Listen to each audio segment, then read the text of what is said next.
Әлқисса осымен 3-ші күннің жұмбағы тәмам болды. Әбілда бұлсыннан да аман шықты. Оның шешендігі мен даналығы ұрмасып Қырымға, Бағдат пен Шамға, Мысыр мен Машанға жетіп жатты. Жүк артып керуен тартқан саудагерлер елден елге, ауыздан ауызға таратты. Барша жұртты телміретіп, ұрымдағы оқиғаға қаратты. Бәрі келесі күннің жарлығы Әбілданың тағдыры қалай болар екен деп алаңдап отырды. Ертесіне 4-ші күннің сынағы басталды. Мәлике тақта отырды, сұрақтарын байыппен саптап отырды. Ең қиынын осы күнге сақтап отырды. Түркінің баласы бүгінде озық шығып, бәйге алам екен деген күдік көңілін торлап отырды. Шарасыздан жүрегі сорлап отырды. Әбілда ордаға кіріп келді. Мәлике селк етті. Жігітке қарап басын изеп елп етті. Бұл оның Әбілданы мойындаған еді. Бірақ алда қойылар көп сұрақ бар. Әбілданы азапқа салар сынақ бар. Патшайым 4-ші күннің сұрағын бастап кетті. Ер адам қанша нәрседен қорқады? Елсіздіктен, қаңғырып жүрсе жерсіздіктен, ауырса белсіздіктен қорқады. 3 нәрсе аз болса да саз болады. Ол не нәрсе? Біріншісі садақа. Аз берсеңде қайыры көп. Екінші, ысырапсыз жұмсалған ақшаның берекесі мол. Үшінші, жасалған дұғаның аз болса да сауабы зор. Бұл дүниеде не жетім? Патшасы әділ болмаса ел жетім. Шөп шықпаған жер жетім. Балығы жоқ көл жетім. Кері кеткен келінге күні қараған кемпірменен шал жетім. Бақыты тайған бай жетім. Қатынсыз қалған үй жетім. Оқылмаған кітап жетім. Құран бағышталмаған әруақ жетім. 4 асыл бар. 4 асылға түсетін 4 жасыл бар. Ол не? 4 асыл, иман, тағат, ихсан, сахават. 4 асылды аздыратын 4 жасыл. Шайтан, байлық, көпірлік, даңғойлық. Бір жылан бар адамға зәрін шашқан. Одан қорқып пенде жоқ тұра қашқан. Бірақ бәрі соны ұнатып, дәмін татқан. Ол не? Ол қайырсыз дүние мүлік. Тірі адамға да, өлі адамға да берер залалы бар. Бірақ жұрт сонда да оның ізінен қуып жүгіреді. 7 көкті тесіп өтіп, аршыға жететін не нәрсе? Біреудің сыртынан айтқан өсек сөз. Адамға көрінбей, жақын жүретін не нәрсе? Жамандық. Жау жоқ деме жар астында, бәле жоқ деме бөрік астында. Аңдамасаң, аяқтан шалып құлатады. Адамның бір дұшпаны бар. Бірақ адам оны қатты жақсы көреді. Ол не? Ол дүние байлығы мен баласы. Адам тірісінде оларды жақсы көреді. Соның кесірінен жүрек көзін ашып, жаратқанның жамалына ынтықтығын жоғалтады. Ақыретте зекетсіз малы мен білімсіз ұлы өзіне дұшпан болып жабысады. Тырнақты қай күн алған абзал? Дүйсенбі алса ақыл өседі, бейсенбі алса дертінен айығады, жұмада алса берекесі артады. Тырнақты алған соң, бісмілда деп оны топыраққа көміп тастайды. Көмілмеген тырнақ ауру шақырады.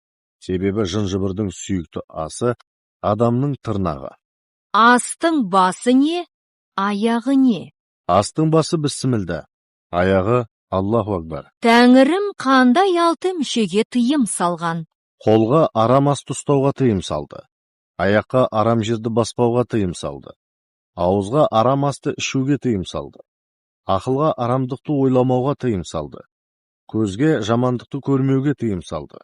Құлаққа өсек естімеуге тыйым салды. Адамның 3 байлығы бар. Ол қайсы? Біріншісі денсаулық, екіншісі ақжаулық, үшіншісі онсаулық. 4-еуді аздыратын 4-еуді ата. Ақылды нәпс аздырады, ойды уайым аздырады, мейірді қаттылық аздырады, ұятты арсыздық аздырады. Бір айрылған соң, қайта қосылуға көнбейтін нәрсе. Жігіттік дәурен. Адамға алыс болғанда не алыс? Жақын болғанда не жақын? Алыстың алысы өткен өмір. Жақынның жақыны өлім. Түзетуге көнбейтұғы не нәрсе? Айтылған сөз атылған оқ. Әзіреті пайғамбар миғражда бір тасты көрді. Тастың ішінен ірі денелі өгіз шықты. Шыға сала тасты өршелене сүзе бастады. Бірақ тасты жарып ішіне қайта кіре алмады. Жебірейіл періште оның сырын пайғамбарға ашықтады. Бұл өгіз аңдаусыз айтылған орынсыз сөз. Шыққан жеріне кері бара алмайды. бірақ сөз иесін осылайша сүзіп өлтіруі мүмкін. Сондықтан үмбетіңе ескерт, бір сөзді айтпас бұрын 10 рет ойланып, 90 рет толғансын деді. 3 арсыз бар. Ол не? Бірі ұйқы, бірі тамақ, бірі күлкі. 3 даусыз бар. Ол не? Бірі мінез, бірі кәрілік, бірі өлім. 3 қадірсіз бар. Ол не? Бірі жігіттік, бірі денсаулық, бірі ақылды қатын. 3 нәрсе бар. Тұрған жерінен қозғалмайды, бірақ тұрған жеріне сыймайды. Бірі өлген өлік, бірі отбасындағы күл, бірі бойжеткен қыз. Ие болу керек 2 нәрсе бар. Ол не? Бірі қолыңдағы барың, бірі түпкі сырың. Дүниенің кеңдігі не? Патшалардың әділдігі, ғалымдардың ғалымдығы, байлардың қайыр сахауаты, жақсылардың дұғасы. Өсек неден басталады? Мал мен қыздан. Олардың үстінен өсек болмай қоймайды. Сондықтан да қызға 40 үйден тыйым. Қалса күңнен және 1 тыйым деген тәмсіл қалған. Дінге кімдерден қауіп төнеді? 3 түрлі адамнан. Бірінші ниеті бұзық ғалымнан, екінші залым патшадан, үшінші өзін әулие санайтын жалған сопыдан. Ғалым да патша да ел арасына ірткі салып, шындықты бұрмалайды. Ел ішінде алауыздық тудырады. Надан сопы ғалымнан хабары болмаса да, дінді қарабасының мүддесіне бұрмалап, елді адастырады. Адам баласының жақсы да, жаманда досы кім? Мал мүлкі мен ұл қызы. Адам баласы неше жерде қорлық тартады? 4 жерден. Біріншісі шақырмаған жерге барса, екінші өтірік жала жабылса, үшінші дұшпанға күні түссе, төртінші өліктен қалжа сұраса қорлық тартады. Адамды өкінішке қалдыратын 3 түрлі ғапылдық бар. Ол қайсы? Біріншісі өлімді ұмыту, екіншісі залым адаммен бірге отыру, үшіншісі кедейдің мұқтажын тыңдамау. Ер жігітке не жарасады? Тәубе ғана жарасады. Менмін деген азаматтың көңілі өсіп, астамшылыққа ұрынғанда бүкіл ажары мен көркінен айырылады. Әйелге не жарасады? Ар ұятының болғаны. Ғалымдарға не жарасады? Тақуалық жарасады. Ғалым өз білгенін өзі пайдаланбаса, мәуесіз ағаш сияқты. Байларға не жарасады? Сахауат жарасады. Сахауатсыз бай, суы жоқ арыққа ұқсайды. Өлімнің неше түрі бар? 4 түрі бар. Ақ өлім, қара өлім, қызыл өлім, жасыл өлім. Ақ өлім асарыңды асап, жасарыңды жасап барып дүние салу. Қара өлім шиеттей бала-шағасын артында қалдырып, отбасына ауыр салмақ салып өлу. Қызыл өлім апат болып бір отбасы түгел қырылып қалу. Жасыл өлім әке-шешесі қартайып отырғанда жарқылдап ойнап жүрген баласының қапаста дүние салуы. Бір ақсақал көрдім. Тау ішінде 15 лақ, 25 серке, 35 орақ, 45 қылыш, 55 егеу, 65 арқан, 75 шідер жоғалтып таппай жүр. Оның жайы не? 15 лақтың жоғалғаны қарияның тастан тасқа секіріп лақтай болып желіп өткен 15 жас өмір еді. 25 серкесін жоғалтқаны, желкілдеп тұрған 25 жасын жоғалтқаны. 25-інде адам серкедей топ бастап, ойқастап тұрады. 35 орағы 35 жасы. 35-інде орақтай жан-жағына келгенді жайпап тұратын кез. 45 қылышы 45 жасы. 45 жасында шаршы топта сөз бастап, өткір қылыштай жарқ-жұрқ етіп тұрған кезі. 55 егеуі 55 жасы. 55-інде қылыштың жүзі мұқалып, күш қуатын қайрай алмай егеумен ысқылап жүрген кезі. 65 арқаны 65 жасы. 65-інде арқандап қойған аттай ұзақ жүре алмайды. Арқан бойынан алысты анықтап көре алмайды. 75 шідері 75 жасын. 75-ке келгенде шілдерленген аттай аяғын анық баса алмайды. Шідері таяғы, таяқпен дос болғаны. Сүйенері де, сүйкенері де сол таяғы. Ұшқан құсты торға түсіретін, жүгірген аңды орға түсіретін не нәрсе? Адамды мазаққа, ақиретте азапқа қалдыратын не нәрсе? Тамақ. Айуан қу тамақ үшін көз алдындағы қауіпті аңғармайды. Адамның да жауы егінің астындағы жұтқыншақ. Жұтқын тамағынан ие болған адам орға да, торға да түспейді. Теңізден терең нәрсе бар ма? Бар. Ол адамның ойы. Желден жылдам нәрсе бар ма? Бар. желден тіл жүйрік. Балдан тәтті нәрсе бар ма? Бар. Алланы зікір етуден тәтті нәрсе жоқ. Жерден жалпақ нәрсе бар ма? Бар. Үшбу ләхат. Ғалымдардың тақуалығы болмаса не болады? Жемісі жоқ бақтай болады. Хәкімдердің әділдігі болмаса не болады? Жауыны жоқ қара бұлттай болады. Пақырдың сабыры болмаса не болады? Майы жоқ шам сияқты. Жас жігіттің тәубесі болмаса не болады? Жүгені жоқ асау ат сияқты болады. Жас қатынның ар-ұяты болмаса, Тұз салмаған дәмі жоқ ас сияқты болады. бір нәрсе бар жансыз, денесіз, бірақ тыныстап тұр. Өзінің бір жапырақ еті жоқ, бір ұрттам қаны жоқ. Белгілі жаны жоқ, бірақ сөйлейді. Ол не? Ол ғалымның хаты. Адамның рақаты неше нәрсемен өлшенеді? 3 нәрсемен. Тәңірді аузынан тастамау, ел жұртына қызмет ету, адал ас жеу. Дәруіш үшін не жарасады? Қанағат еткен. Бүкіл өмірін сабыр тағат үстінде сарп ете отырып, рахат пен ләззаттан баз кешеді. 5 нәрсені жоятын 5 нәрсе бар. Ол не? Шаттық қайғыны, жалған сөз рисық несібені, тәуба күнәні, қайыр садақа бәле жаланы, арамас обал сауапты жояды. Қандай адамнан аулақ жүрген абзал? 7 түрлі адамнан. Бірінші иманы жоқ сұмнан, екінші 200-ді қудан, үшінші арсыз молдадан, төртінші ділі пасық аузы сасық өсекшіден, бесінші ұяты жоқ адамнан, алтыншы тойымсыз арамнан, жетінші оқымаған наданнан. Көңілдегі сырды кімге ашпаған жөн? 5 түрлі адамға. Бірінші әйелге, екінші балаға, үшінші дұшпанға, төртінші қолғұтанға, бесінші наданға. Адам өзін неше нәрседен тыю керек? 5 нәрседен. Бірінші тамақты тоя жеуден, екінші көп ұйықтаудан, үшінші көп қыдырудан, төртінші дүние құмарлықтан, бесінші көп сөйлеуден. Бұл шарттарды орындамаса не болады? Тамақ саулық көңілді қарайтып, денені ауырлатып жүрекке салмақ түсіреді. Тәннің семіруі рухты әуреге салады. Көп ұйықтау ауру сырқауды арттырып, айнала дүниеден бейхабар бейғам етеді. Қыдырымпаздық ақыры бір күні опық жегізіп, хам қарекеттен қалдырады. Дүние құмарлық дертке дауа жанға сая таптырмайды. Құлқынның құлы көзіңе топырақ толғанда ғана тыныштабы. Көп сөз бен бос сөз өсек аяңға жол ашып, күнәға батырады. Шыңыраудан су тартып өзгенің ыдысын суға толтырғанымен, өз кесесі бос қалатын, ел жұртқа ас бергенмен өз балалары аш қалатын қай пенде? Арзан атақ шығару үшін мал шашатын байлар. Орынсыз ысыраптың кесірінен олардың қатын бала шағасы тақыр кедейге айналады. Ысырапшыл байлар халыққа қанша қайыр қылса да, ақыретте ұтылады. Ісіне сауап жазылмайды. Елді жарылқап, өзі аш қалатын кімдер? Ол ақыр заман ғалымдары. Ел жұртқа насихат айтқанымен оны өздері амалға асырмайды. Амалға аспаған істің де сауабы аз, шарапаты кем. Анасын емген сайын арықтай түсетін семіз кім?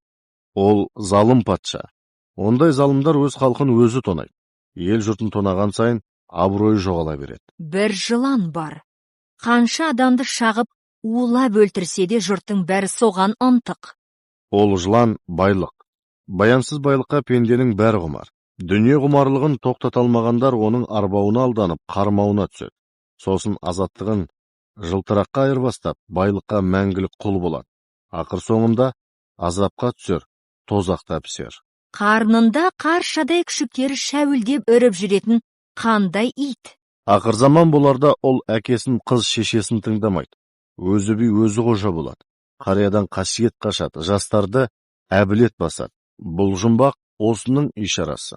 Екі қасапшының біреуі адал семіз ет сатса, қасындағы серігі арам малдың арық-тұрық етін сатады. Жұрт семізге емес, арығына таласады. Бұл қалай? Арзан атақ биік мансап іздеп арман тірлікке араласып, арын былғаған адамдар қияметте күнәға батар, тозақта жатар. Бұл соның ишарасы. Қатар тұрған екі аспаздың біреуі адал ас пісіріп сатса, екіншісі арам ас пісіріп пайда табар. Алдыңғысы, «Ей жарандар, адал астан дәм алыңдар» десе, кейінгісі, «Ей халайық, арамнан ауыз тиіңдер» дейді. Ел жұрт соны көре тұра, соңғысына құмар. Мұны қалай түсінуге болады? Мұның мәні мынау. Қайсы бір адам адал жары бола тұра салдақы сайқалға көз салғыш. Мұның аты зинақорлық. Бір әке шешеден туған үйлі баранды 3 бірдей азамат көрдім. Кенжестің сақалы қудай әппақ. Ортаншы ұлының сақалы жарым-жартылай ақ. Үлкеннің сақалы әлі қара. Бұл неліктен? Кенжесінің сақалы ақ болса, әйелі беймаза. Ортаншысының сақалы жартылай ақ болса, әйелінің күлкісі сұйық. Үлкеннің сақалы шашы қара болса, қатынның мінезі жайлы. Ол ерін күткен нағыз асыл жар. Ерді өрге сүйрейтін де, көрге сүйрейтін де әйелі. Ұйқы рақат сыйлайды. Бірақ пейіште неге ұйқы жоқ? Ұйқы өлімнің елшісі, еріншектің еншісі, ауру сырқаудың басы, еңбекқордың қасы. Сондықтан жұмақта ұйқы жоқ. Әйел заты несімен ұнамды? Ар ұятымен ұнамды. Ар ұяттан жұрдай әйел де бір, ақыл есі жоқ, есек те бір. Ер жігіт несімен ұнамды? Сабыр қанағатымен ұнамды. Қанағатсыз еркек тойғанын білмес, доңызға тең. Ғалымдар несімен ұнамды? Кішіпейіл мінезімен ұнамды. Ғалымын деп кеудесін қаққан пенде, мәуесіз дараққа тең. Байлар несімен ұнамды? Қайыр сахауатымен ұнамды. Сараңбай балығы жоқ сасық көлшікпен тең. Патшалар несімен ұнамды? Әділдігімен ұнамды. Әділетсіз патша жаңбырсыз бұлт сияқты. Аспанды қаптағаны болмаса, ішінде бір тамшы суы жоқ. Бір тал шөпке де шарапаты тимейді. Хан мен қара теңесе ме? 3 жағдайда теңеседі. Бірінші, анадан туған сәтте хан мен қара тең болады. Екінші, сәждеге бас қойғанда дәрежесі теңеседі. Үшінші, ажал сәті таяп жағы мен тілі байланып үш жерінен буылып қара жердің қойнына кіргенде теңеседі. Аз деген не? Көп деген не? Жер деген не? Көк деген не? Аз дегенің пәни, көп дегенің бақи. Жер деген сабырлық. Қанша жүк артсаң да қисаймай тұра береді. Көк деген тәкаппарлық. Көк мен биікпін деп мақтанады. Бірақ көтерілсең ішінде түк жоқ. Бұлт болып қара түнекке орайтындай болып көрінеді. Бірақ жел соқса, не жауын жауса жоқ болады. Бір шаһар дүниеде аты мәлім. Дүниеге тегіс шайған қанаттарын. Шаһардың үйі менен халқын дәлдеп, білуге шамасы жоқ ешбір жанның. Сөйлесі бір-бірмен тіл қатсып, бірінің сұрамайды бір халін. Олардың бәрі бірдей кәсіп қылмас, жатады хақтан тілеп ырзықтарын. Мезгілі қала ішінде 1 жыл жату, шығарар сыртқа мезгіл тақалғанын. Тар есік кіп-кішкентай дарбазадан кіргізіп шығарады жанның бәрін. Бұл шаһар қай жерде тұр, аты қалай? Сүндір қалайқа білсең жаным. Бұл жұмбақты шығардың ба өз бойыңнан, жұмбаққа жүйрік едім асылым сойдан. Шаһар деген ананың құрсағы қойып, дүниенің 4 бұрышына қанат жайған. Ер жігіттің қанша қасиеті бар? 7 қасиеті бар. Қаны атта, қуаты қыранда, сенімі тазыда, сұсы кездікте, серті қақпанда, оты мылтықта, әділ айласы аужылымда. Әзіреті пайғамбарымыз Миғраж түні Алланың дәргейіне қонаққа барды. Пайғамбарымыз Миғраж сапарынан мұсылман үмбетіне 9 түрлі қасиеті зат ала келіпті. Соларды ата. Олар Құран, жастық, дастархан, шапан, сәлде, орамал, жайнамаз, сәлемдесу үлгісі және намаз. Базардан бір ақ сандық сатып алып едім. Ішін ашып қарасам, бір қозғын, бір үкі, бір жылан, бір бұлбұл отыр. Қозғын мен жыланның тамағы бір екен, үкі мен бұлбұлдың талғамы бір екен. Бұл не сыр? Қозғын шайтан, жылан нәпсі, үкі ақыл, бұлбұл періште. Жыланның үкіге шамасы жетпейді, бірақ айдаһарға айналса, үкіні де, бұлбұлды да бұйым құрлы көрмейді. Дүниеде 4 әулие тірі кеткен. Солардың біреуінен бірі өткен. Аттарын 4-еуінің тауып берші. Әбден ақ білгіш болсаң оқып кеткен.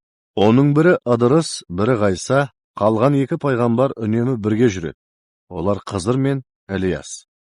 Бітіпті бір аралға біраз егін. 40 дәнін бас-басына берген тегін. Көнбесең еркіңменен бұл бергенге, ақырында падиша алар кегін. Ол қандай егін? Мен білсем бұл мұсылманның 40 парызы. Мұны ұстамаған жанның қияметте жағдайы қиын болар. Жұмбақ соны меңзейді. Йоқтап жатып түс көрсем, ойымда әрне бар екен. Көкке шығып қарасам, дүние жүзі тар екен. Назар салып байқасам, мінгенім сонда шар екен. Жапанға екен бақшамда жалғыз қарбыз бар екен. 24 бөлік қарбыздың 5 бөлігі сары екен. 30 тамыр ішінде жиғаны тек нәр екен. Ырзығына көз салған сұраушылар сан екен. Ақылы жеткен пендеге іші бір толған дән екен. Сол қарбыздың тағы да бір егесі бар екен. Жеткізіп берсе үйіне, Құдай соған жар екен. Бұл не мән екен? Бұл мұсылманның 5 парызы. Жалғыз қарбыз деген иман. Қарбыздың 5 бөлігі сары дегенің 5 уақыт намаз. 30 тамыры бар дегенің 30 күн ораза. Сұраушылар бар дегенің зекет садақа. Қарбызды жеткізіп берер үйі дегенің қажылық. Жылқыны қарнына қыстырып, түйені ерніне қыстырып, есекті құлағына қыстырып, қасқырды атқып мініп, айт дегенде жүре берген ол не? Ғалым қыз сеттен қалай таяр екен? Жұмбақтың жайы бізге аян екен. Әр түрлі жануардан үлес алған су жүрек мақұлығын қоян екен. Меккеден бір адам келді. Аузы бар, сөзі жоқ. Аяғы бар, ізі жоқ. Күніне қалжаға 2 қойдың етін жейді. Бұл кім? Меккеден келетін адам сәби. Себебі ана дүниеден Құдай әлемінен келеді. Аузы бар, бірақ сөйлей алмайды. Аяғы бар, бірақ жүре алмайды. Қалжаға жейтін 2 қой анасының қос омырауы бұлар. Күніне алма кезек емеді. Алыстан бір нәрсе көрдім. Орнымнан тұрып қарадым. Ой жүгіртіп барладым. 5 қара келе жатыр, 8 аяқ. 4-еуі көтерет бірін аяп. Құдайым еске түсіп, сол сәтінде қасына қырындап келдім таяп. Санасам 5-еуінің тырнағы 100. Біреуінен түспейді құмға бір із. Көңіліне қарасам, жаз емес, көз. Жүректері от емес, бейне бір мұз. Бұл осындай сыр болды. Жұмбақты шешу мұң болды. Бұл сонда не болды? Мен білсем, бұл мәйітті ағаш атқа салып мазарға апара жатқан 4 адам. Мәйітті көрсе адамның Құдайы есіне түседі. Әр адамда 20 тырнақтан болса 5-еуінде 100 тырнақ. Көңілдерін күз басса, жақын туысын жоғалтқаны болар. Бір мақұлық көрдім. Басы барда, шашы жоқ.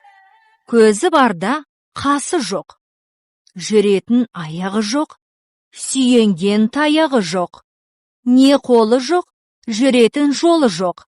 Қанаты бар, құс емес. Жылтырақ, бірақ мыс емес. Бізі барда, жібі жоқ. Тәні барда, түгі жоқ. Аузы барда, үні жоқ. Сусы жерде шөлдейді. Қолға ұстасаң, кетем деп көнбейді. Бұл не ет? Жұмбағың жүректерге барып қонар.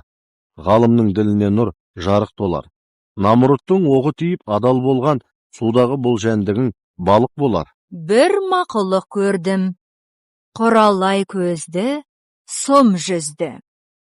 Киікше секірет, зор дауыспен кекірет. Жолбарыс тоңды, бура санды.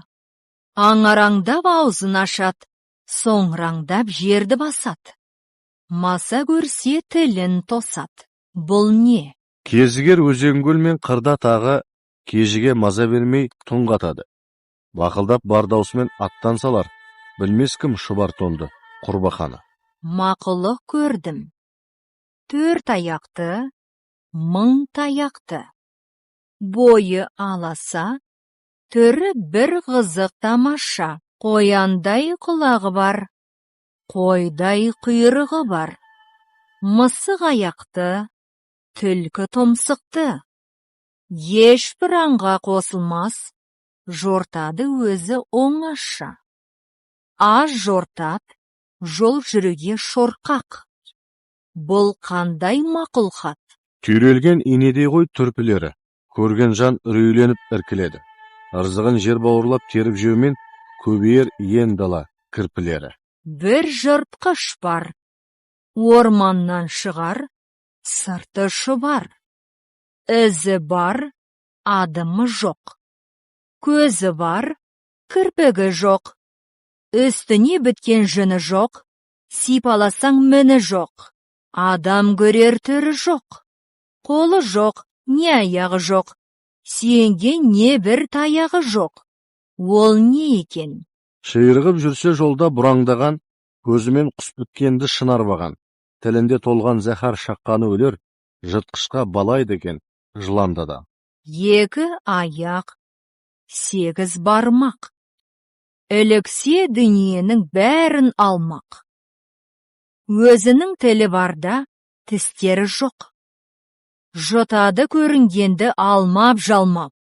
Ол не болды сонда? Қашады одан түлкі құлан дүркіп, олжасын шеңгелімен тұрар жұлқып. Құспегі баптап салып қансонарда, қасқырды қырдан алған қыран бүркіт. 62 миуасы бар алып шынар. 4 бұтағы жалғасып көкте тұрар. Әр ғайсында бар екен 5 жапырақ, жапырақтың ұшында жезді қалпақ. 2 әйнек бар, шыныда темір демес. Сынып кетсе қалпына қайта келмес. Төбесінде 5 ұя қараңдайды, бірақ оған ешбір құс жоламайды. 62 мүшелі адам болар, қол аяқсыз күндері қараң болар. 5 жапырақ, 5 башпай, 5 саусағың, жезді қалпақ тырнағы ол адамның. 2 әйнегі кісінің қос жанары, нұр кетсе жамайтын жоқ амалы. 2 құлақ қостанау ол самалы, жалғыз ауыз тарайтын нәр тамағы. Бір әліпті мұнарадай көзім көрді. 2 мим, 2 сүкін оған ерді.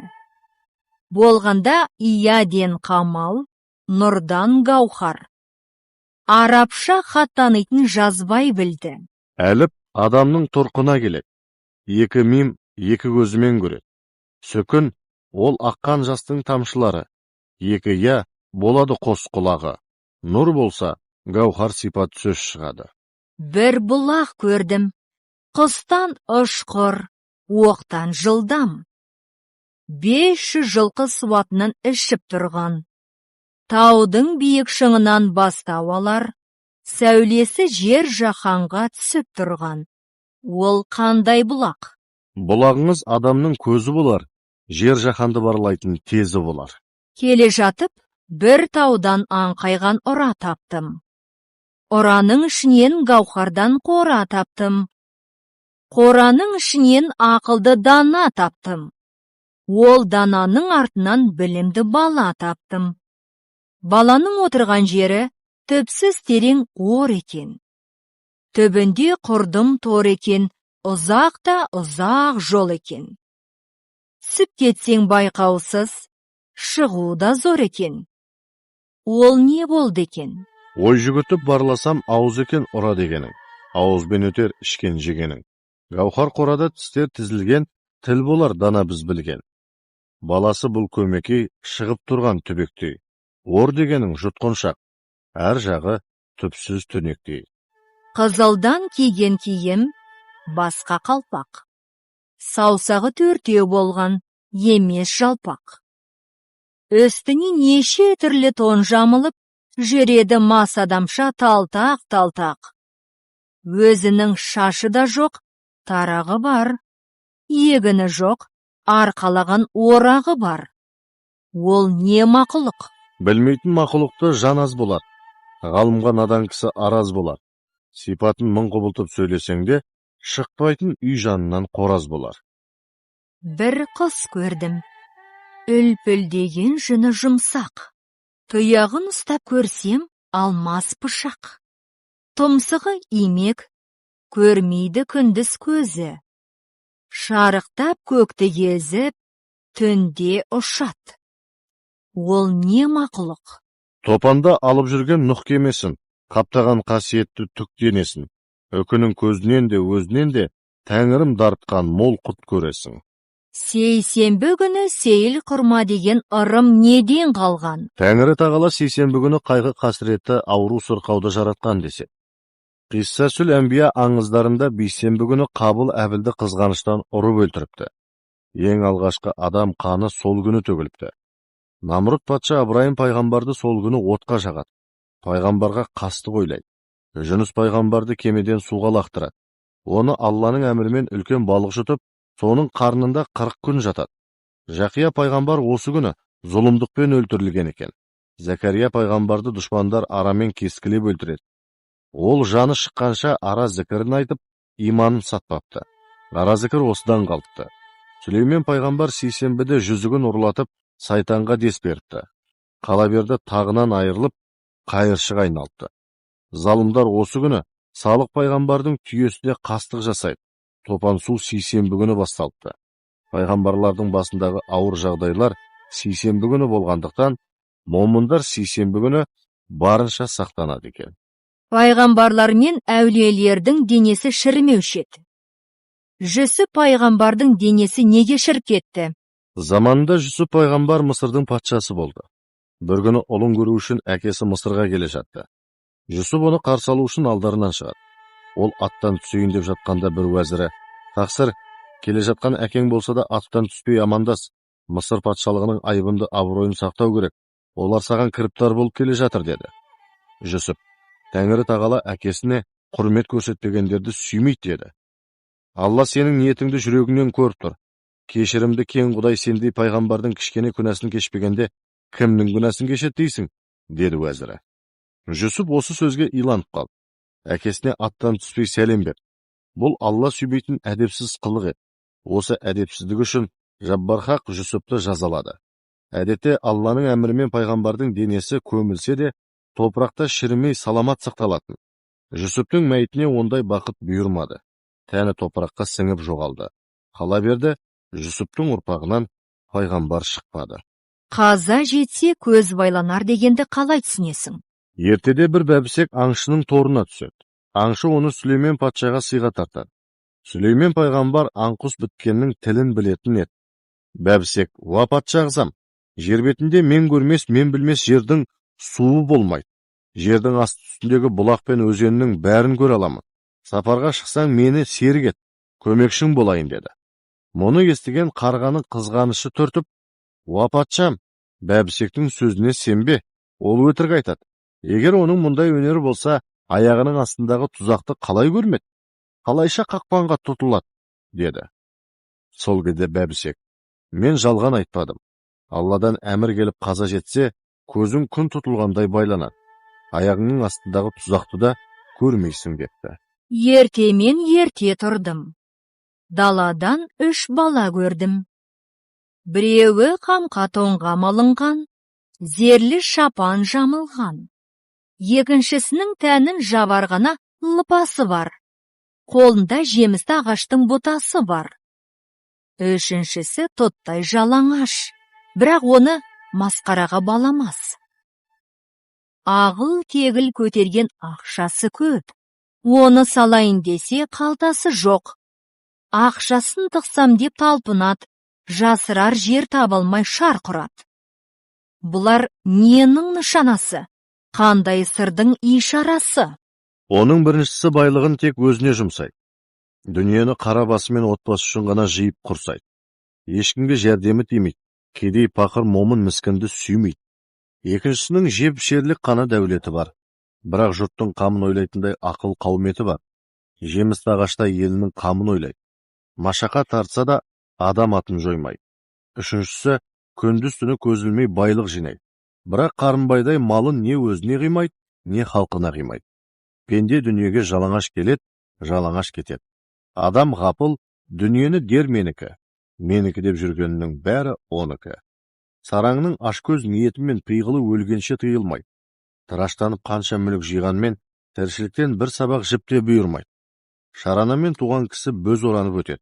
Бір сағымды қуғанмен ұстай алмай кетеді. Жапан тізбен сапар шектім. Айнадай жалтыраған 3 шалқар көлге жеттім. Жақындап көз салсам, бірне көктен тамшылар саулап тамат. Қараған сайын көңілімді елжіретіп, баурап барат.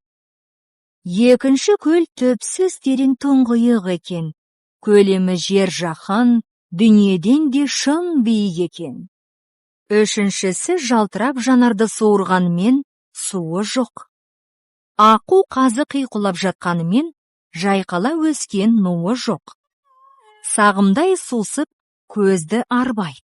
Сонау алыстан асығып аптығып келгендерді алдай. Бірақ көппен бірге осы көлге қармақ салдым. Қанжыға майланып, 3 балық алдым. Сені білгір ер дейді.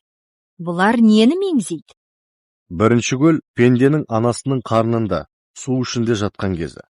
Көктен жауған тамшылар атаның сұлыбынан, ананың құлыбынан шыққан адамның өзі. Атаның шахуатының мәні көптір, ананың құрсағында қаны боптыр. Жаратқан сол тамшыны бар етіпті, жыбырлап жетілетін хәл етіпті. 3 айда қанды судан тән етіпті. Сол көлде 9 ай 10 күн тұтыпты да, ата-анаға көз нұры бал етіпті. Сол айдыннан шыққасын, ананың мейірімін ұққасын, көңілің балқыды. Сәби шағың еске түсіп, шаттығың шалқыды. Екінші көл адамның өлген күні, кетер мекені. Қабірге түскен жан әрі қарай не етеді? Терең көлдің тұңғиығында бір сыр жатты. Алла досы, әулие әмбие ғана шешер осы жұмбақты.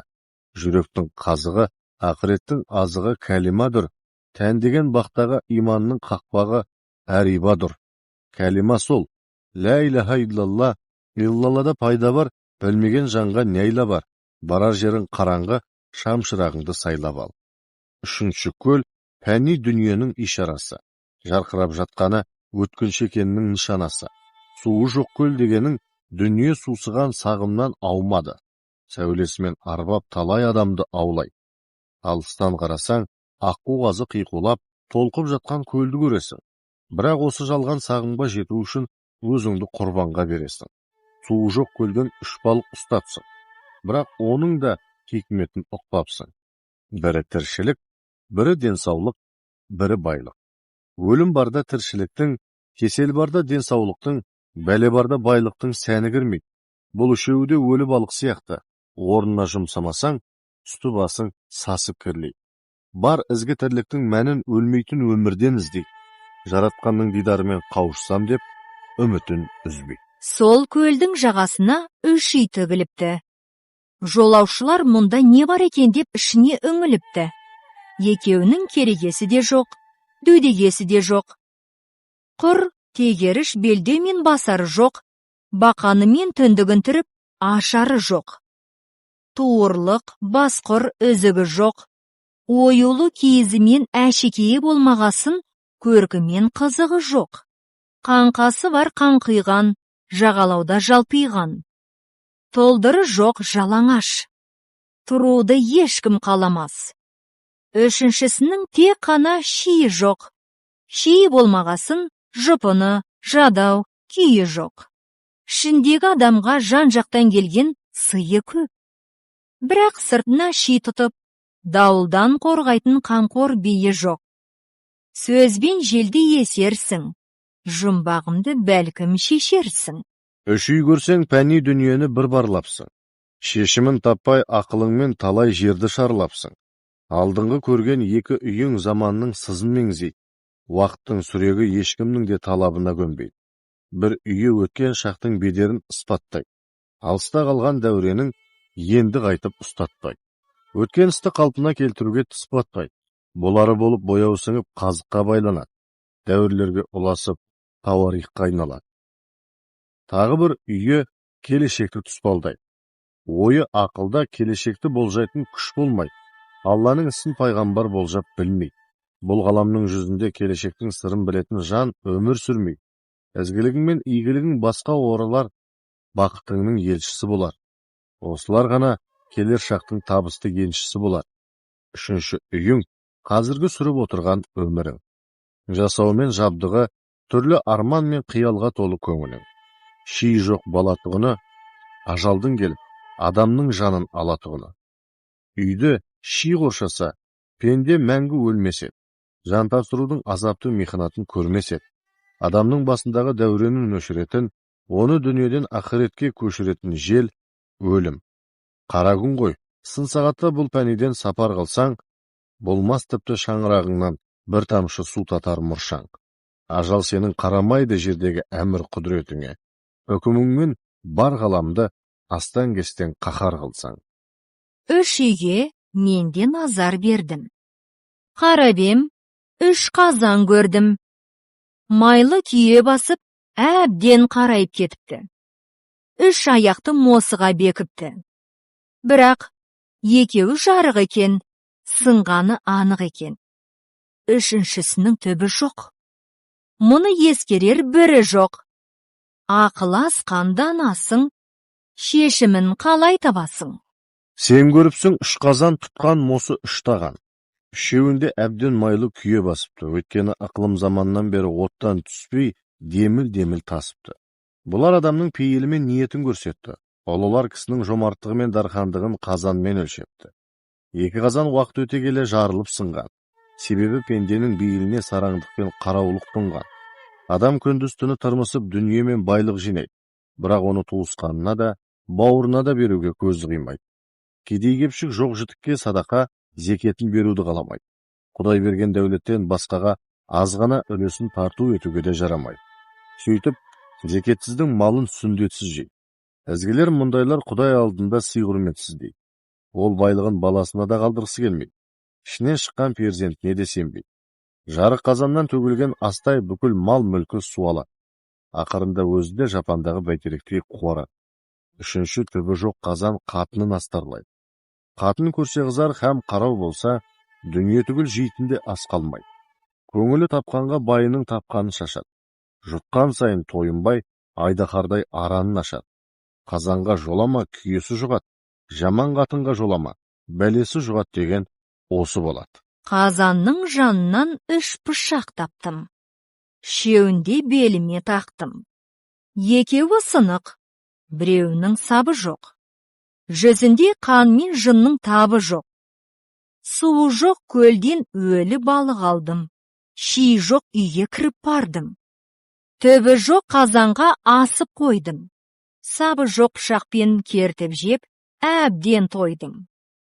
Қарным қабақтай, бұтым таяқтай болды. Бетім табақтай, аузым аяқтай болды. Ас біткесін отырған үйдің жапсарынан шығып кеттім. Есіктен емес, керегенің көзінен өттім. Көзді ашып жұмғанша тезінен өттім. Өзіңді тынбай сынадым. Мұның да жауабын сұрадым. Пышақ дегенің қарудыр, қайраты шарыққа жанудыр. Қару адамның қуаты, күш алатын суаты. 3 пышақ тапқаның 3 қаруды сақтадың. Бірі ашу, бірі шахуат, бірі ақыл. Ашуыңа ерік бермей тұра тұр. Шахуатын тежеп ұстар шын батыр. Бұл екеуі сынған пышақ сықылды. Тізгін берсең тыйым көрмей құтырды. Бірақ пайдасы жоқ, азабы көп. Берекесі жоқ, мазағы көп. 3-ші пышақтың сабы жоқ болатыны, ғылымсыз ақылдың тәңірден жырақ қалатыны. Балықтың түбі жоқ қазанға асқаның, бір қарау қатынмен бас қосқаның. Сабы жоқ пышақпен кертіп жеп алғаның, ақылыңмен мал тауып қатының үшін қамдадың. Қарның қабақтай, бетің табақтай болса, нәпсің семірген екен. Лебізің 3 қанат үйге сыймай, жер көкке төгілген екен. Аузың аяқтай, бұтың таяқтай болса, рухың арықтап шаршаған. Өсек сөзден қиналып хақ кәләмін аңсаған. Шиі жоқ үйдің жапсарынан шықсаң, ғапыл кезіңде ажал жаныңдалар. Артыңда қисапсыз дүниең мен малың қалар. Керегенің көзінен өтсең, осылай жүрсең, жан тапсырарда қиналарсың. Өлімнің хақтығына сонда ғана иланарсың. Әуелде біреу жалғыз, екеу егіз. Көзде жоқ, көңілде бар нәрсе сегіз. Аспанды тіреп тұрған 4 ұстынның, сырты арық, біреуінің іші семіз. Жауабын бұл сұрақтың қалай дерміз? Адамбыз, арға зармыз, жанға зармыз. Беретін осыларды Алла жалғыз. Ерікті ертеп берді жігерменен, кәсіпті ал өзіміз таңдағанбыз. Жауабын берсем тағы сауал әзір. Екегіз адам ата Хауанадыр. Екеуі болмаса егер пенде дүреп, бәденге рух тамшысы жауа ма бір? Көңілде бар дегенің 8 жұмақ, ағады ішінде бал теңіз бұлақ. Пейіштің кереметі мол болғанмен, Алланың дидары ғой әсілі бақ. 4 ұстын тіреп тұрған 4 кітабың, аяттар сырға толы шертті тәлім. Семізі кәләм шәріп Құран кәрім, әмірін берік ұстап, серт тұтамын. Әуелде жаратылған екі патша, тұрады бірі қуып, бірі қашса. Алдында 360 нөкері бар, болды 1800 тұқым шашса. Қос патшаң күн мен түн шын байқадым. Нөкердеп 360 жылда айтамын. Жылына 1800 намаз оқып, жасаймын ақыреттің тынбай қамын. Бір мақұлық көрдім. Өзі ат басты, арқар мүйізді, бөрі кеуделі, бөкен санды, құс қанатты, құмырсқа ізді, бота тірсекті екен. Бұл не болды?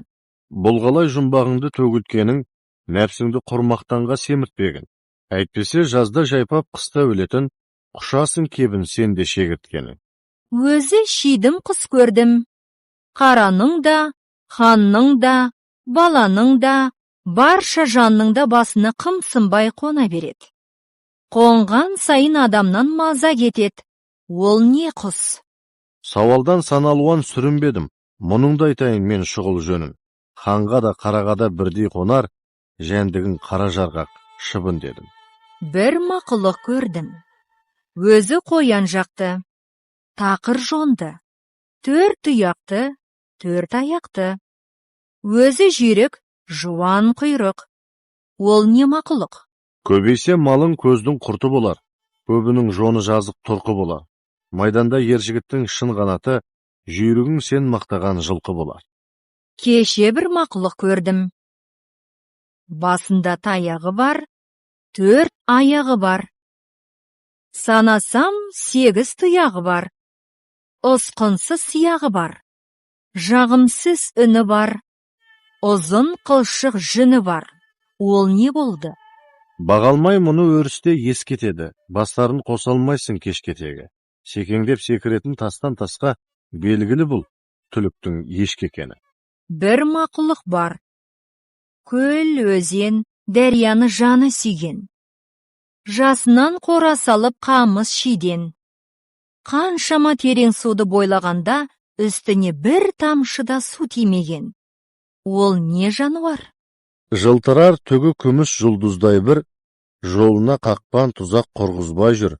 Өйткені өзен көлге үйін салар, көрмедім мақұлықты құндыздай бір. Бір нағы жануар. Көзі өткір, көңілі тар. Сірада келіп басқа ұрсаң, ойламайды намыс ар. Қарада бар, ханда бар, шын-машынмен қырымда бар. Түркістан үрімінде бар, Бұқара базарында бар. Ол не жануар? Мейірім болмаса адам қалар семіп, жүректен нұр сәулесі тарар сөніп. Жандосы бірақ сәтте жауға айналар, сатпайтын иті ғана адал серік. Бір көш көрдім. Төлебайдың баласы төбелесіп келеді. Егізбайдың өгейілі ерегесіп келеді. Екеуі қарауыл боп қарайды, біреуі шөпшек тереді. Ол не көш? Жұмбақтың ұзыны бар, келтесі бар. Жауапты жүрегімнен ерте шығар. Бұл түйе 4 аяғы аузы менен қостаудай жотасында өркеші бар. Дүниеде бір молда бар. Уағында азан оқиды, мезгілінде айғайлап қайтып кеп жер шұқиды. Ол қай молда? Шақырар тұрып алып таң сәріде, естілер даусы оның бар шәріге. Қораздың осылайша жар салғанда, қалау мен көптен күткен аңсары не? Бар екен бір мақұлық оннан майда. Өз басын айдайды екен қиын жайға. Ұстасақ үгітіліп жоғалады, дамылдап отырмайды ешбір жайға. Ол не мақұлық? Құдайым неткен ұлық шебер еді. көктен көп рақым нұрын төгер еді. Сол нұрдан өніп шыққан гүлге құмар, сұлу ғой қырдың ғажап көбелегі. Бір ұзыннан өскен қамыс көрдім. Қия өскен қамыс көрдім. Жылтырауық көл көрдім. Пысылдауық төл көрдім. Шұңқыр құдық көрдім. Екі сызық көрдім.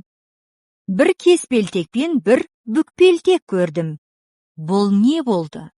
Қамыстың ұзыннан өскені шаш болар, қия өскені қас болар. Адамның екі көзін көлге, мұрнын пысылдауық төлге теңедім.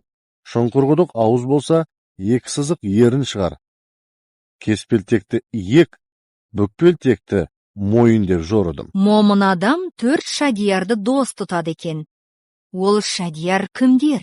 Олар Әубәкір Сыдық, Әділетті Омар, Нұрлы Оспан, Әзіреті Әли. Ажал сәтінде адамға Әзірейіл періштеден де бұрын жететін кім еді? Ол Ібіліс малғұн. Пенде шіркін жан тапсырарда қатты шөлдеп қысылады. Бұл кезде Ібіліс бір кесе салқын су әкеліп, иманыңды сат деп азғырады. Әлсіз адамдар бұл кезде сынып кетеді. Тақуа момындар ғана соңына дейін шыдап береді. Жол бойына жағалай қонған елді көрдім.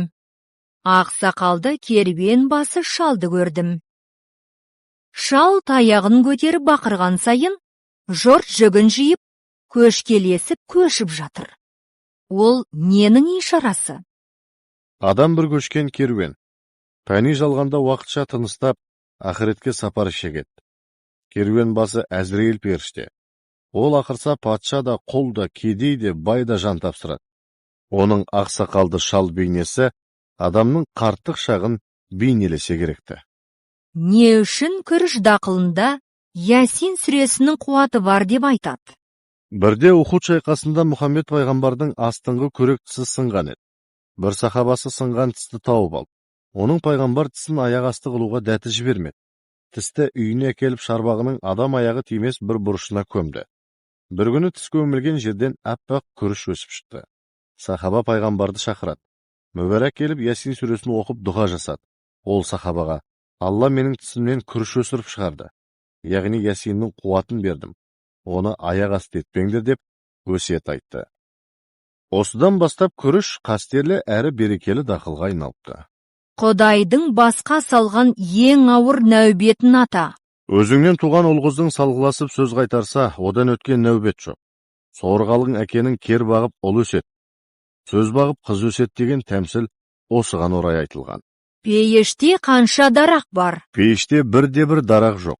Жұмақтың топырағы қонарлы, су нәрлі болғанымен, ол жерде бірде-бір ағаш өспейді. Пейіштің ағашын момындар осы дүниеде игілікті істерімен егіп отырады. Мүбәрәк пайғамбарымыз Миғражда Ибраим Халиулламен жүздесті. Ол ақырдың пайғамбарына бүй деді: Үмбетіңе менен сәлем айт. Пейіште орман жоқ. Жасыл желекте рахаттанып жүргісі келсе, тіршілікте ғапылдыққа бой алдырмай, салих амалдар көрсетсін. Амалы артқан сайын жұмақтағы жайы да дарақтармен жайнай түседі. Әулие кереметін көрсетсе, Құдай неге оны ұнатпайды? Керемет көрсетумен адамға даналық дарымайды, ілім қонбайды, жүрек көз ашылмайды. Әзіреті Мұхаммед айды екіге жарып мұғжиза көрсеткенде, Құрайш халқы оған сиқыры бізден күшті екен деп қарады. Бәрібір мұсылман болмады. Өзі білмейді, білгеннің тілін алмайды. Ол кім? Ол надан. Наданнан аулақ болған жөн. Өзі білмейді, бірақ білетін кісіден сұрайды. Ол кім? Ол шәкірт. Ақыласты шәкіртке ұстаз болған жөн. Көргені көп, түйгені мол. Нені білу керегін жақсы біледі. Ол кім? Ол данышпан. Оның ізінен еріп, ілім үйренген абзал. Пенденің тәңірден тілейтін бір рахметі бар. Бірақ адам оны көрсе қашады. Ол не нәрсе? Ол көктен жауған жаңбыр. Жаңбырдың әр тамшысын бір періште ұстап түседі. Жерге түскен тамшыдан жер қуат алып өнім береді. Бірақ жаңбыр жауса, пендесі тасаға тығылады. Адамзат қанша ұнсырдан жаралған? 4 ұнсырдан жаралды.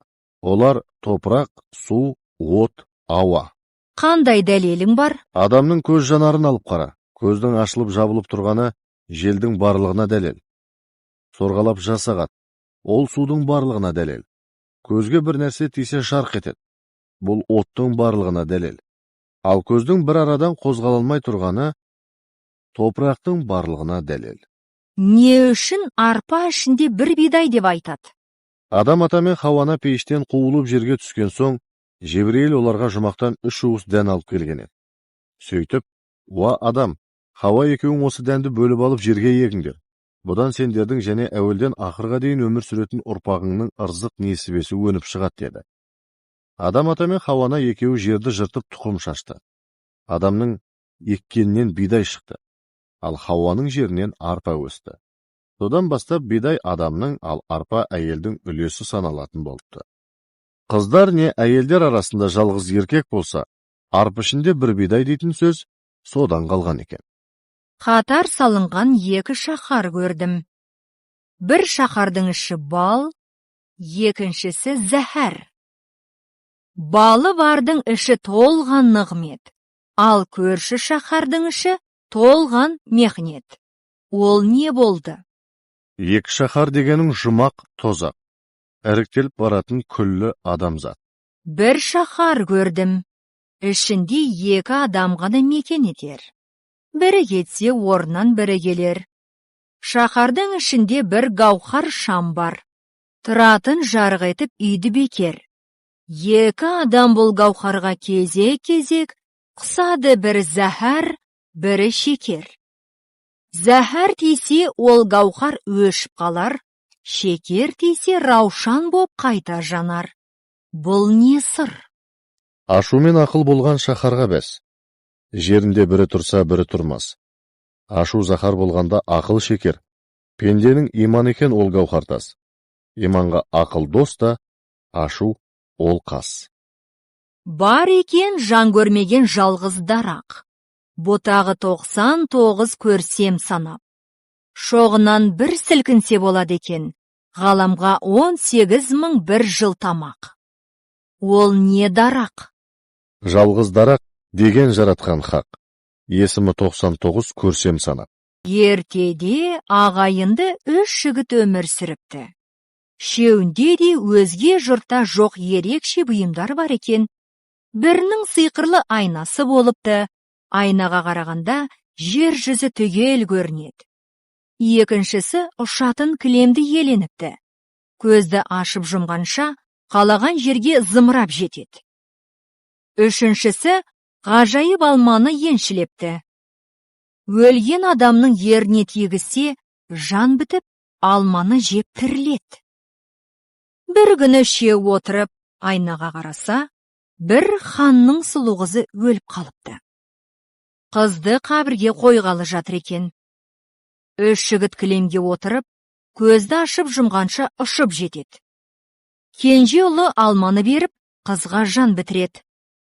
Қыз тірілгесін, шеу оған таласады. Сонда үлкен ұл, менің айнам болмаса, өлген қызды қайдан көрер едіңдер деді. Ортаншы ұл, кілем болмаса, қалай жылдам жетесіңдер, сендер келгенше жерлеп қояр еді деді. Кенже ұл, менің алмам болмаса, келгенмен көргенмен не пайда? Қыз тірілмес еді деді. Осылайша талас тоқтамады. Ханда жұртта қызды кімге берерін білмей дал болады. Егер төрелігін берсе, дауды қалай шешер едің? Қызды алмасы бар жігітке берер едім. Себебі алдыңғы 2 жігіттің айнасы мен кілемі өздерінде қалды. Олар әр қарай сапарын жалғап жүре береді. Ал 3-ші жігіттің алмадан басқа мұрасы жоқ. Барында нәрінде қыздың аузына тосып аман алып қалды. Сондықтан қыз соған тиесілі. Бірде менің шаһарымда мынандай оқиға болыпты. 7 жасар баласын есепке үйреткісі келген әкесі бір күні, ендігі 7 жылда түйеміз 2 есе, жылқымыз 3, сиырымыз 4, қойымыз 5 есе көбейсе, онда бәрін қосқандағы саны сенің қазіргі жасыңнан 2 есе көп болады екен депті. Ол кезде біздің үйдегі жылқының, түйенің, сиырдың, қойдың әрқайсысы қанша болады деп баласы әкесінен сұрайды. Оны білу қиын емес. Есептеп шығар дейді. Сен қалай ойлайсың? бұл үйдің түйесінің, жылқысының, сиырының, қойының саны қанша? Егер 7 жылдан кейін 2 түйе, 3 жылқы, 4 сиыр, 5 қой болатын болса, онда барлығы 14 мал болар еді. Бұл үйде 1 түйе, 1 жылқы, 1 сиыр, 1 қой болған. 7 жылдан кейін 2 түйе, 3 жылқы, 4 сиыр, 5 қой болады. Өткенде қасапшым 1 жылқы соятын болды. Оған ет алушылар тез жиналды. Ол сойылған малды төңіректеп тұрғандарды көзімен санап шығып, сәл ойланып қалды. Бұлардың әрқайсына 1 жіліктен берсем, онда 3 жілік ет артылып қалады. 2 жіліктен сатсам, 3 адамға ет жетпейді. Енді қандай амалын табайын деп басы қатты. Сен қалай ойлайсың? Ет алуға қанша адам келген? Сойылған малдың барлық етін 12 жілік деп есептеймін. Сонда ет алуға келген 9 адамның саны шығады. 9 жылдың торабында 9 аңшы кездесіп қалыпты. Олар бірімен бірі түгел қол берісіп, амандасып шығады. Сосын біреу тұрып, бәріміз қанша рет қол алыстық деп сұрайды. Кім білсін, мен өзім 8 адаммен амандастым дейді екіншісі. Содан бәрі ойланып қалады. Сен қалай ойлайсың? 9 жолаушы біріне-бірі қанша рет қол берісті? Бірінші адам өзінен басқа 8 адаммен, екінші адам қалған 7-мен, үшінші адам 6 адаммен, төртінші 5 адаммен, жетінші 2 адаммен, 8-ші адам ең соңғы 1 адаммен қол алысады. Барлық қол алысулар саны 36. Менің шаһарымда тұратын бір қария дүние салды. Оның 3 ұлы бар еді. 3 баласына 17 жылқы мұра қалдырып, тұңғышына жартысын, ортаншысына 3-тен 1-ін, кенжесіне 9-дан 1-ін өсиет етіпті. Бұлар үлестерін бөлісе алмай дағдарып қалады. Сол кезде көршісі жалғызатын әкеліп, 17 жылқыға қосатта, енді үлестеріңді ала беріңдер дейді. 18 жылқыдан тұңғыш баласы жартысын, ортаншысы 3-тен 1-ін, кенжесі 9-дан 1-ін алып бітіседі. Сонда 3 ұл қанша аттан алды? Көршінің аты қайда қалды? Көршінің атын қосқанда әкеден қалған мұра 18 ат болды. Үлкен ұлы өсиет бойынша 18 жылқының жартысын алды. Ортаншы ұл 3-тен 1-ін алды. Кенжесі 9-дан 1-ін, яғни 2-9-дан 1-1 жылқы алды. Сонда үлкен ұлға 9 жылқы, ортаншы ұлға 6 жылқы, кішісіне 2 жылқы тиді. Көршісі өзінің атын қайтып алды. Бірде 3 ағайынды жігіт жолаушылап келе жатып, көл басынан көп жұмыртқа тауып алады. Оларды қазанға салып, шоқтың арасына қоятта, жұмыртқа піскенше мызғып алады. Алдымен үлкені оянады. Қараса, жұмыртқа пісіп тұр екен. Жұмыртқаны санап, 3-еуіне тең бөледі. Өз үлесін жейді, қайтадан ұйқыға кетеді. Аздан соң ортаншысы оянады. Ол да қазандағы жұмыртқаны 3-ке бөліп, өз үлесін жейді. Сосын ұйқыға кетеді. Ең соңында кенжесі оянады. Ол қалған жұмыртқаны 3-ке бөліп, 1 үлесін өзі жеп, қалған 8 жұмыртқаны 2 ағасына алып қояды. Осы кезде үлкен ағасы оянып, ортаншы ағаңның сыбағасын қалдырдың ба деп сұрайды. Әлбетте, екеуінің де сыбағаңды алып қойдым дейді кенжесі. Жоқ, мен өз сыбағамды жеп алғам дейді ағасы. Осы кезде ортаншысы да оянып кетіп, мен де өз үлесімді жеп алғам, қалған жұмыртқа екеуіңдікі дейді. Сонымен 3 жігіт әу бастағы жұмыртқаны қайта санап, мән-жайды анықтайды. Әділ шешім шығарады. Енді сен айтшы, қалған 8 жұмыртқа қалай бөліну керек? Мен білсем, әу бастағы жұмыртқа саны 27. Ағасы тұрып өз үлесіне тиген 9 жұмыртқаны жеп алды. Ортаншысы қалған 18 жұмыртқаны 3-ке бөліп 6-ауын жеп алды. Кенжесі 12 жұмыртқаны 3-ке бөліп 4-еуін жеп алды. Кейінгі 8 жұмыртқадан ағасы үлес алмайды. 2 інісінің арасында ғана бөлінеді. Ертеде бір ханның жалғыз қызы ауырыпты. Дертінің шипасы Иран бақтың алмасы екен. Бақ 3 қорғаннан, 3 дарвазадан тұрыпты. Әр дарвазада күзет бар екен. Бірақ бірде-бір адам ол бақтан алма әкеле алмапты. Бірде бір жетім бала, қазам жетсе өлермін, болмаса аман келермін деп жолға шығады. Баққа келгенде күзетшілер оған шарт қояды. Алған алманың тең жартысын өзіңде, қалғанынан және бір алма қосып, бізге беріп кетесің дейді. Бала келіседі. Сөйтіп, бірінші қарауылға бақтан жинаған алманың жартысын және бір алма артық береді. Екінші және үшінші қарауылға да соны істейді. Соңында балада бір алма қалады. Ол алманы қызға әкеп береді. Қыз дертінен айыққан екен. Қалай ойлайсың? Бала бақтан неше алма алды және әр қарауылға неше алмадан берді? Мен білсем, бала барлығы 22 алма алып шыққан. Бірінші қарауылға 12, екінші қарауылға 6, үшінші қарауылға 3 алма берген. Өзінде қалғаны 1 алма. Ертеде бір жігіт үйіне бір бау шөп арқалап келе жатты. Жолда адасқан ешкіні көріп, жетегіне алды.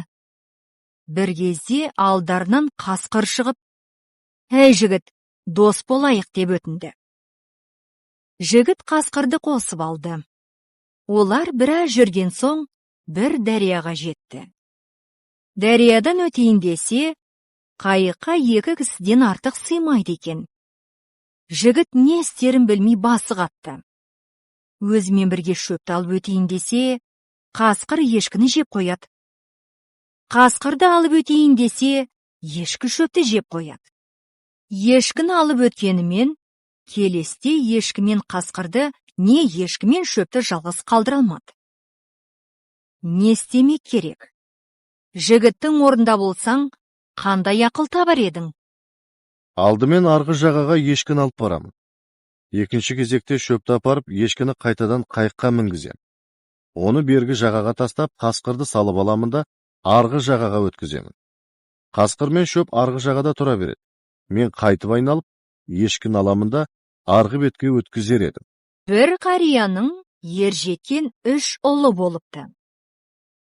Қартайған шағында малын балаларына еншіге бөліп береді.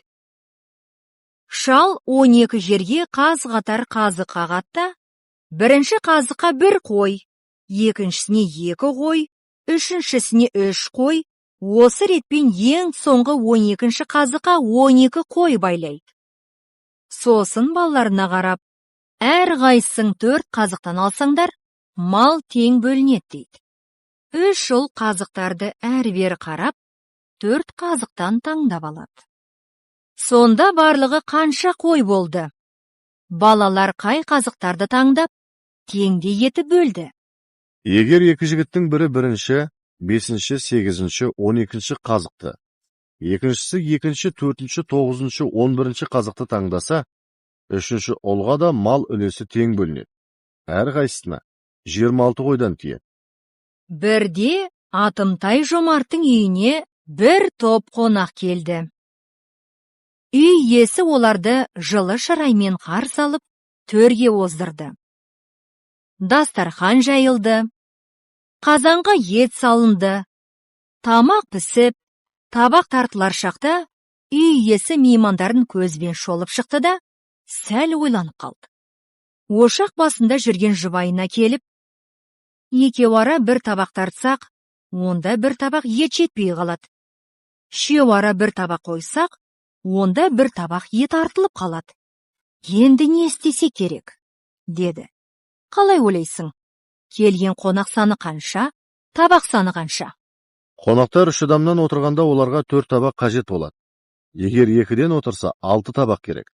Сонда адам саны 12, табақ саны 5. Бір саудагердің ауыр жүк артқан атпен қашыр жол үстінде қатар келе жатады. Үстіне артылған жүгінің шамадан тыс ауыр екенін айтып, атқа тыналайды. Сен несіне ренжіп келесің дейді оған қашыр. Егер сенің үстіңдегі бір қапты менің арқам артса, онда менің жүгім сенікінен 2 есе ауыр болып кетер еді. Ал егер мен сенің үстіңдегі бір қапты алсам ше деп сұрайды ат. онда екеуміздікі тепе-тең шығар еді дейді қашыр. Сонда ат пен қашырдың үстінде қанша қаптан жүк болған? Ат қашырдың үстіндегі бір қапты алса, жүктері теңеледі. Егер аттың үстіндегі бір жүкті қашырға салса, ол 2 есе жүкті тартуға тура келеді. Сонда ат үстінде 5 қап, қашырда 7 қап болғаны. Ертеде жалбыр тонды бір кедей жалғыз атынан айырылып қалады. Ойда жоқта көзден ғайып болған атын іздеп, әуре сарсаңға түседі. Ойдан қырға, жоннан жотаға шығады. Бірақ жоғалған ат табылмайды. Оның атын біреу тауып алып, кездейсоқ жолыққан адамға 9 ділдаға сатып жібереді. Малдың жаңа иесі атты семіртіп, алған құнынан 2 есе қымбатқа сатады. Аттың бұл иесі кәнігі бапкер екен. Ол аты бапта бағып, бәйгеге қосады. Аламан бәйгеде ат бірінші болып келеді. Бәйгесіне өз бағасынан 2 есе көп ақша беріледі. Бірақ бапкердің қуанышы көпке бармайды. Жайлауда жүрген ат жоғалып кетеді.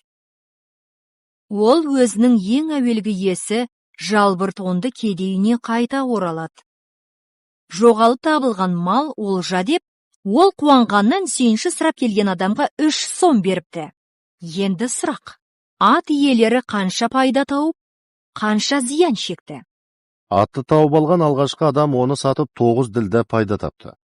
Аттың екінші иесі оны семіртіп 2 есе бағаға сатты.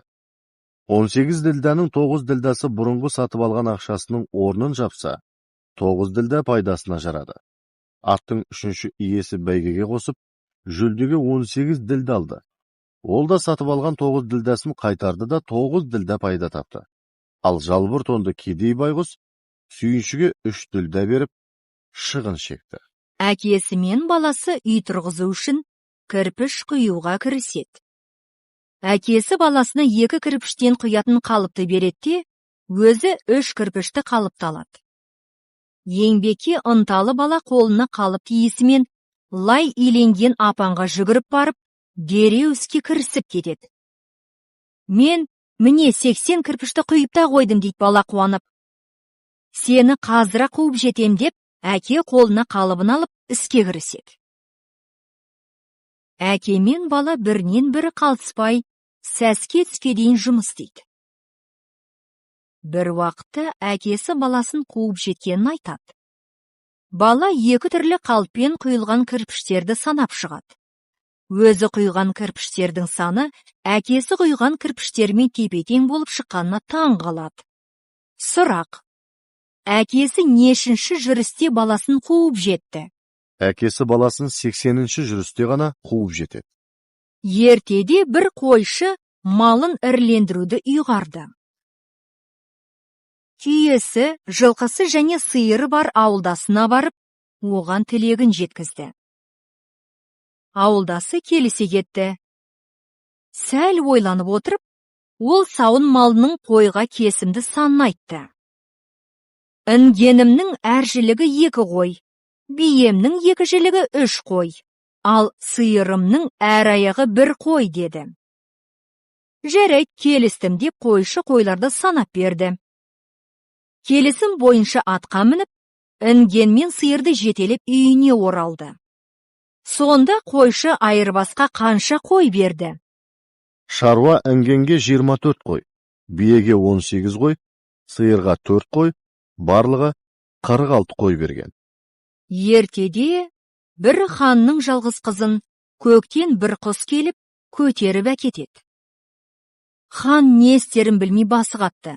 Сонда бір уәзірі: теңіздің ар жағында Сәлім деген балықшы тұрады. Оның 7 ұлы бар. 7-еуде сен тұр, мен атайын өңшең өнерпаз. Қызыңызды бір тапса, солар табат деді. Хан: Сәлімге сәлемімді жеткіз. Қызымды қай ұлы құтқарса, соған үйлендіріп, патшалығымды берем деді. 7 ұлдың үлкені аспанға ұшалады екен. Ол көкте 7 күн, 7 түн шарлап, 8-ші күн дегенде қара құсты табады. Ол бір дарияның жағасында қонып отыр екен. Қасында ханшайым бар. Хан әскерін ертіп дарияға келді. Қарақұс аттың дүбірін естіп, қызды алып аспанға ұшты. Жігіттердің үлкені екіншісіне көрсет өнеріңді деді. Екіншісі құралайды көзге атқан мерген екен. Атқан оғы қарақұстың қақ маңдайына тиді. Қарақұс өліп, қыз суға құлады. Жігіттердің үшіншісі жүзгіш екен. Ол суға сүңгіп, қызды жағаға шығарды. Хан қызымен табысып, жылап сықтап жатқанда, дария ішінен бір айдаһар шықты. Жігіттердің төртіншісі асқан ұста екен. Қолындағы екі тасын бір-біріне соғыстырып қалғанда, 500 шақырым жерден қорған соғылады. Әлгі айдаһар қорғанның сыртына оралып жатып қалды. Бірнеше күн тас қорғанның ішінде бұлар да жатты. Айдаһар тас қорғанды сыртынан орап алып, қысып, сыға бастады. Бұлар қысылып өлер болған соң, 5-ші жігіт өнерін істеді. Ол жер астынан жол салғыш екен. Қолындағы асыл тасын шаққанда, 500 шақырым жер астынан жол салынып шығады екен. Айдаһар сол күйінде таста оралып жатып қалды. Бұлар жер бетіне шыққан соң, еліне апаратын жолдың қай жақта екенін біле алмай, айласы таусылып адасты. 6-шы жігіт жол болжағыш екен. Дұға оқып, көзін сипап еді, 11 күндік жерден жол көрді. Бірақ өздері арып ашып әбден шаршаған еді. Жүруге әл дәрмені қалмады. Кенже ұл қолынан бал тамған аспаз екен. Қойындағы бір асыл табағын алып, жұртты күніне 3 мезгіл тамаққа тойдырып отырды. Хан бірнеше күн жол жүріп, ордасына жетті. Сәлімнің 7 ұлына риза болып, қызымды біреуің адал жар етіп алыңдар деді. Сол кезде жігіттер таласып қалды. Ең үлкені, бұл қызға менің істеген өнерім бәрінен басым. Мен болмасам бұл қыз жоқ еді деп, 7 күн қарақұстың ізімен аспанда ұшқанын айтты. Сенің өнерің таусылып, қызды қарақұс аспанға алып бара жатқанда, мен атпасам қыз жоқ еді деді екіншісі. Сен аспаннан қарақұсты атып суға түсіргенде, мен судан сүңгіп алмағанда, қыз жоқ еді деді үшіншісі. Мен тастан қорған соқпағанда, бәріңді айдаһар жұтып қоятын еді деді төртіншісі. Мен болмасам, бәрің тастың астында қырылып өлер едіңдер деді бесіншісі. Бәрің жол таба алмай адасатын едіңдер. Қиыннан жол тауып берген мен емес пе деді алтыншысы. Менің табағымнан аш емесеңдер, бәрің аштан қатар едіңдер деді кенжесі. Осылайша бәрі де өз өнерін айтып, әділдік іздеді. Сен осыған қандай төрелік айтар едің? 7 жігіттің де өнері бірдей, бірақ қызды сүңгуірге қосар едім. Өйткені ол қызды басқалардан бұрын құшты. Денесі денесіне тиді. Судан шығарарда білегінен ұстады. Сондықтан қыз соныкі болуы тиіс. Ертеде бір кемпір мен шалдың жалғыз ұлы болыпты. Бір күні бала ат басындай алтын тауып алады. Көтерейін десе әлі келмейді.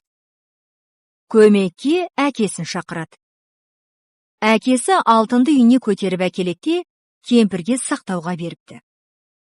Арада ұзақ уақыт өтіп, бала ер жетеді. Әке шешесі қартаяды. Бір күні үшеуі алтынға таласады. Бала, алтынды мен көрмегенде, сендер қайдан табасыңдар дейді. Әкесі, балам, мен көтеріп әкелмесем, алтының далада қалады дейді. Шешесі де таласып, алтынды мен сақтамасам, осы күнге дейін тұрар ме дейді. Талас тоқтамайды. Сен осы даудың төрелігін қалай беріп, кімге болысар едің? Мен алтынды сақтаған шешесіне берер едім. Себебі бала жас, өз бетімен нан табар. Әкесі қайратымен күн көрер. Ал шешесі болса, әрі кәрі әрі қайраты жоқ. Күнін көре алмайды. Сондықтан шешесіне болсамын. Ертеде екі жігіт бір қызға бір мезгілде құда түсті. Қызды қайсына берерін білмей, қыздың әкесі қатты састы. Біріне берсе, екіншісі ерегісіп, екі ел арасына дау жанжал туады. Ақыры қыздың өзі ақыл тартты. Ол жігіттерге: сонау көрінген қарауыл төбеге барыңдар да, осы жерге дейін жарысыңдар. Кімнің аты қалып келсе, соның етегінен ұстайым деді. Екі жігіт қыздың қулығын қарауыл төбеге барғанда бірақ білді. Ал кеттік дескенмен екеуі тұрған орнынан қозғалмады. Уәде бойынша, қыз кімнің аты қалып келсе, соның етегінен ұстамақ. Екеуінің де озып барғысы жоқ. Не істерін білмей тұрғанда бір желмая мінген қарт кісі келді. Ол бір ауыз ақыл айтты. Мұны естіп жігіттер ауылға қарай жарыса жөнелді. Бірінен бірі озуға тырысты. Қалай ойлайсың? Жігіттер жарысып шабатындай, қария қандай ақыл айтты? Әу баста қыз қайсысы ат қалып келсе, соның есіне тиемін деді. Сондықтан қария аттарыңды ауыстырып мініңдер деп қана ақыл айтуы мүмкін. Ертеде бір аралда 40 қыз өмір сүріпті. Олар бірінен бірі асқан сұлу екен. Бір айыбы бір-бірімен бақталас еді. Әрқайсы іштей, мен бәрінен сұлумын деп ойлапты. Бір әдеті жандарына жуған жігітті өлтіреді екен. Бір күні бір балықшы жігіт қайығымен дауылдан ығып, аралдың жағалауына шығып қалды. Бақытсыз бейбақты аң аулап жүрген қыздар ұстап алды. Оған: өлер алдындағы соңғы тілегіңді айт, қазір біреуіміздің қылышымызбен басың алынады деді. Сонда жігіт соңғы тілегін айтқан екен. 40 қыздың біреуі де оған қару көтере алмай, босатып қоя беріпті. Жігітті аман сақтаған қандай тілек? Ақыл ажалды да жеңет деген. Ақылды жігіт қылышын жалаңдатқан 40 қызға менің басымды іштеріңдегі ең ажарсызы шапсын дейді. Бақталас қыздар өз арасынан ажарсызын таба алмайды. Мен едім деп ешқайсысы алдыға шықпады. Амалсыз жігітті босатты.